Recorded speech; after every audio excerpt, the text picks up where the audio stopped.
Hello বন্ধুরা, তো তোমাদের আগের দিনই বলেছিলাম ওদের হাফ বিয়ে হয়েছে রাতের বেলা, আর হাফ বিয়ে বাকি ছিল, যেটা বাসি বিয়ে হয়, ওদের নিয়ম আছে।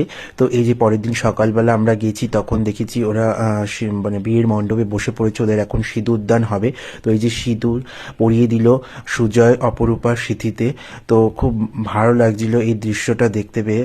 আর এই যে দেখো, অপরূপাকে সিঁদুর পরে খুব সুন্দর লাগছিল দেখতে, একদম লাল টুকটুকে ছোট্টখাট্ট একটা বউ, খুব ভালো লাগছিল। ওদের দুজনকেই খুব সুন্দর লাগছিল, খুব মানিয়েছে দুজনকে। তো তারপর এই যে প্রথমে যেহেতু আংটি দিয়ে সিঁদুর পরানো অল্প পড়েছিল, তারপরে পরে আবার ওকে পরানো হয়েছিল সিঁদুরটা খুব সুন্দর করে।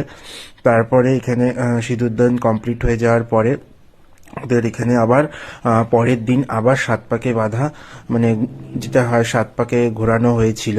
তো মানে ওরা ঘুরে তারপরে এখানে ওদের আশীর্বাদ পর্ব ছিল। প্রথমে মানে অপরূপার বাবা আর কি কাকু আশীর্বাদ করলো, তারপরে অপরূপার মা মানে কাকিমা আশীর্বাদ করলো ওদের দুজনকে। ওদের বিবাহিত জীবন সত্যি খুব ভালো হোক, সুখের হোক, আর ওরা খুব ভালো থাকুক, সুস্থ থাকুক, এটা আমরাও বন্ধুরা হয়ে চাই।